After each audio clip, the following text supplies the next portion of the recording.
மாண்புமிகு உறுப்பினர் எஸ். ஜெயக்குமார். மாண்புமிகு பேரவைத் தலைவர் அவர்களே, எங்கள் பகுதி அவிநாசி அத்திக்கடவு திட்டம் LNT நிறுவனத்தால் சோதனை ஓட்டம் நிறைவு பெற்று பொதுப்பணித்துறைக்கு ஒப்படைக்கப்பட்டது. ஆனாலும் இன்னும் 100க்கு மேற்பட்ட குளம் குட்டைகளில் தண்ணீர் சரியாக பொதுப்பணித்துறை ஒப்படைக்கப்பட்டதற்கு பிறகு 100க்கும் மேற்பட்ட குளங்கள் இன்னும் தண்ணீர் சரியாக செல்லாமல் இருக்கின்றது.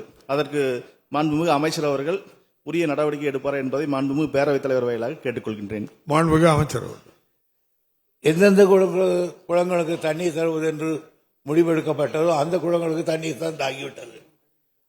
ஒரே ஒரு ஏரி தான் பாக்கி என்று கருதுகிறேன். மற்றதெல்லாம் தாங்கள் சொல்வது அந்த கூட்டணிகளை சேராமல் அன்றைக்கு ஒதுக்கி கொண்டார்களே அந்த குளங்கள், அவைகளும் நம்மவர்கள் தான். எனவே அதையும் சேர்ப்பதற்கு வேண்டிய நடவடிக்கை எடுக்கப்படும். மாண்புமிகு உறுப்பினர் ER ஈஸ்வரன். மாண்புமிகு பேரவைத் தலைவர் அவர்களே, கழிவு நீரால் மாசுபட்டிருக்கின்ற காவிரி மற்றும் அதனுடைய துணையாறுகளை சுத்தப்படுத்துவதற்காக சில ஆண்டுகளுக்கு முன் நடந்தாய் வாழி காவேரி என்ற திட்டம் தீட்டப்பட்டது. 934 கோடி அரசுடைய பங்கு 60%, மாநில அரசுடைய பங்கு 40%. நாமக்கல் நாடாளுமன்ற உறுப்பினர் மாதேஸ்வரன் எழுப்பிய கேள்விக்கு ஒன்றிய அமைச்சர் எழுத்துப்பூர்வமாக மாநில அரசினுடைய முன்னெடுப்பு இல்லை என்று குறிப்பிட்டு எழுதியிருக்கின்றார்.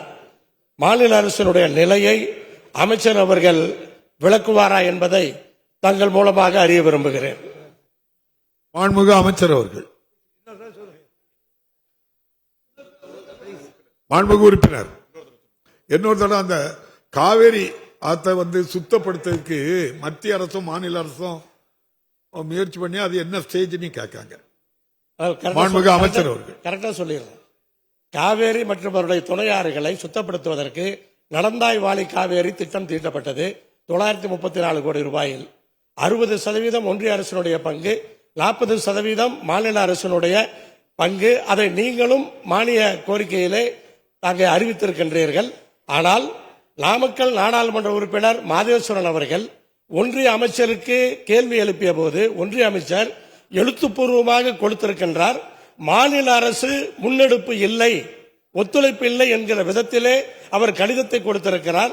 மாநில அரசினுடைய நிலை என்ன என்பதை அறிந்து கொள்ள விரும்புகிறேன். மாண்புமிகு அமைச்சர். பேரவைத் தலைவர்களே, நடந்தாய் வாழி காவேரி திட்டம் காவேரி மற்றும் அதன் 5 கிளைகள் ஆறுகள் திருமணிமுத்தாறு, சரபங்கா, பவானி, அமராவதி, நொய்யல் மாசுபடுவதில் இருந்து பாதுகாத்தல், புத்துயிர் பெற செய்தல், நீர் ஆதாரங்களை மேம்படுத்தல் ஆகியவற்றில் இத்திட்டத்தினுடைய நோக்கம். இத்திட்டத்தினை 2 கட்டங்களாக, கட்ட 1 காவிரியாறு மேட்டூரிலிருந்து திருச்சிராப்பள்ளி வரையில் மற்றும் அதன் 5 கிளை ஆறுகள். 2வது கட்டம் காவேரியாறு திருச்சியிலிருந்து கடல் முகத்துவாரம் வரையில் எனவும் செயல்படுத்த உத்தேசிக்கப்பட்டது. கட்ட 1 மொத்த மதிப்பீடு 934.301 கோடி. மத்திய அரசின் பங்கு 60%, அதாவது 560.581 கோடி. மாநில அரசின் பங்கு 40 கோடி, 373.72 கோடி. நிதியினை பெறுவதற்கு நடவடிக்கைகள் எடுக்கப்பட்டு வருகின்றன. இந்த DPR தயாரிக்கும் பணிகள் நடைபெற்று வருகின்றன. செய்திகளை உடனுக்குடனும் துல்லியமாகவும் தெரிந்து கொள்ள சப்ஸ்கிரைப் பண்ணுங்க.